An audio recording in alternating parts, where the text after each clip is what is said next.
Hi again. Hi again.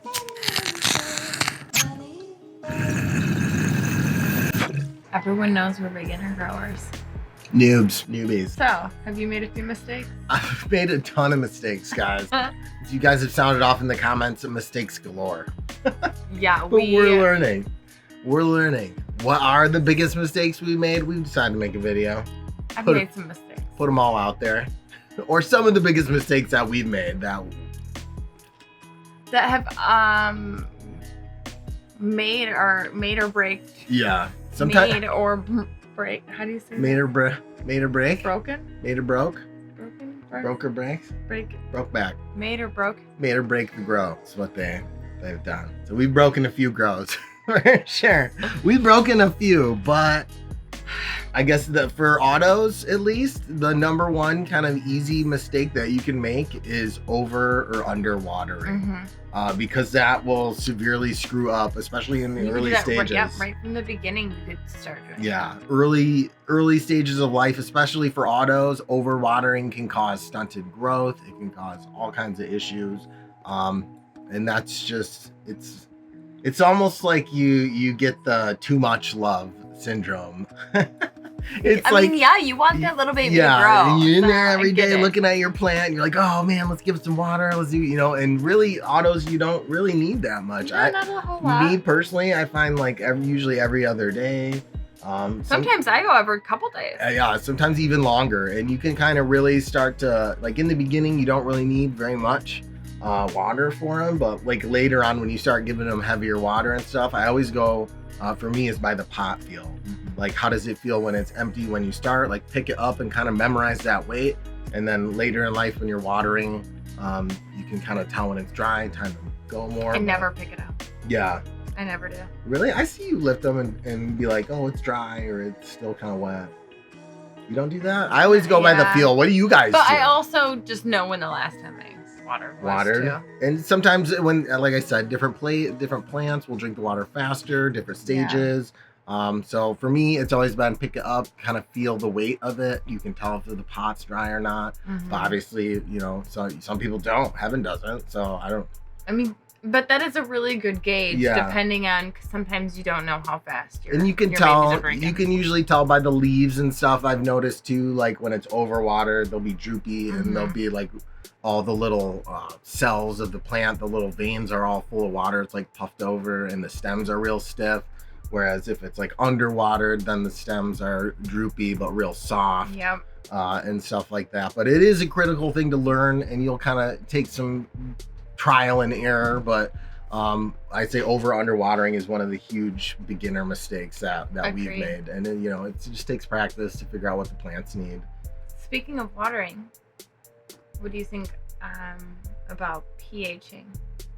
Oh, pH, that's also a very important one. One of the first mistakes we made, guys. I made the mistake. Made some mistakes. Of pHing my water. It wasn't that I wasn't trying to do it, because I knew I needed to pH. Yeah, we had to pH. I knew it. However, apparently, as I was telling Neil earlier, I was stuck in the Stone Ages. And I didn't have a pH pen, so I was always pHing my water first, because I just had one of those little vial things where you had to check your pH. Yeah. And after I added my nutrients, when I first started growing, it would make my water like brown or some discolor where I wouldn't be able to read it in my... As accurately, yeah. Change the color. So I would never pH it after. And so that's a mistake that I made personally. Yeah. That was detrimental to my grow. And then even when we got the pen, we were still like pHing it before, and then we put the stuff in until one day it like clicked and we're like, oh, let's check it after. And we put it in, and it was like way different, because a lot of the times the stuff you're going to add is going to change the pH. Yep, it does change. It's just one of those silly ones. Always pH after you add everything. After. Get a decent pH meter. It's going to help you out. And a good one. Don't get a janky pH. Yeah. That's a little bonus. Because that can always lead to other issues like lockout and deficiencies or excesses. Yes. Like a good pH factor is important. So that's definitely another beginner thing, Maybe drop a few dollars on a nice Aperia one or the Blue Labs one.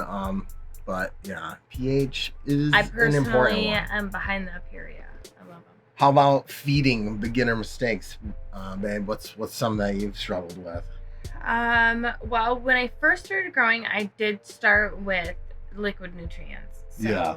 And then I was like, I want this plant to grow big, as big as I can get. The big beast. So I was like, well, maybe I'll add a little bit more. And your plant can only uptake so much nutrients anyway. So you giving it more isn't going to lead to a more beast plant. Like overfeeding your plant is not going to make some huge and that's something that, I mean, I made that mistake. That's something as a beginner grower I've done. And I mean, we've definitely hit them hard before.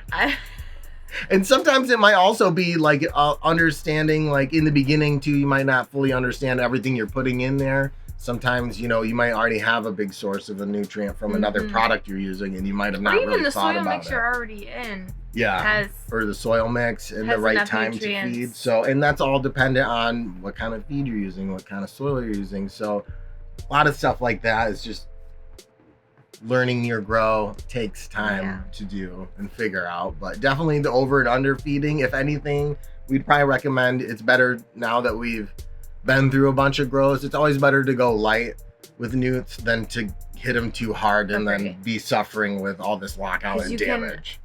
I mean, I've had to flush out plants before, and I'd rather not have to flush them. It's a pain in the A. It can be for sure.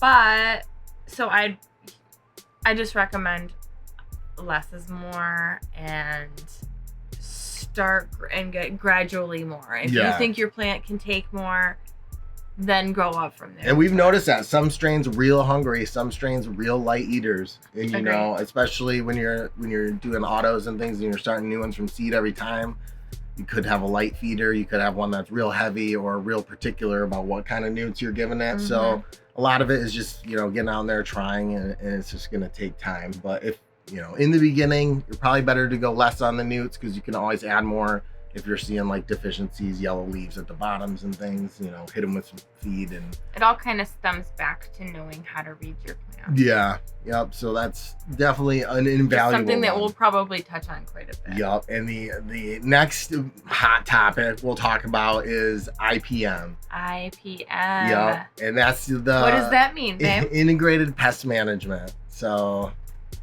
fallen victim to that myself here recently with the thrips and stuff, and something you don't really think about, and it could be as a beginner grower. I always was like, oh, that's something that happens to other people. It's more or less like that out of sight, out of mind kind of mentality. And especially when you're growing inside, you're like, I just got a tent in the house, like where we're gonna get a bug from. Think about it anyway. Yeah, it's just start to automatically think about something you can incorporate either weekly or bi-weekly. That again, this is something, a mistake I have personally made. We've had spider mites just recently this year, got thrips in the 4x4, you know, because we didn't really think about it, because half the year here in Michigan, we're in winter, we're in the basement. There's no risk of bringing in insects or anything from outside in the wintertime. So now in the summer, I'm not thinking about that. I'm out there mowing the lawn, coming inside, checking the tent. I got thrips in there, and now it's, you know, always a pain of trying to fight them, where now if we could do it all over again, definitely integrate something into your grow from the beginning for pest management. And like, don't wait for it to be a problem. Just already start thinking about it now, guys. That would be a huge I feel like tip. With any kind of pest in your tent, it's almost like you have to think about it like cockroaches. If you see one, there's probably gonna be more. Yup. And so just know they're 10 steps ahead of you. So if you're already 10 steps ahead of them, it'll never be a problem. IPM. You never know, like even just getting bagged soils and things like that. Sometimes those soils can come infested or have larvae in them. And then all of a sudden, you know, they're breeding out in your tent and it was from the soil you got or something like that. So if you already have in place some kind of pest management system, or you're already actively doing something to prevent them, you're going to be in a million times better position if anything does happen. Agree. Yeah. So that's definitely a huge one, and something as a new grower, if you haven't put any thought into, definitely start to look into more pest management solutions. Mhm. And then the last, is there any more? I know you got some more hot tips, man, for them. I, as a beginner grower, have made a lot of mistakes. Me too. I don't know if I'm ready to admit all of them now. We're always learning. What is some biggest mistakes or things that you guys have learned? If you have one, please drop one in the comments below. And there's tons for me. I don't know. I think if you're going to try topping in auto, definitely wait a little bit where you're going to top it. Let it grow up a little bit and then top so you have a little piece.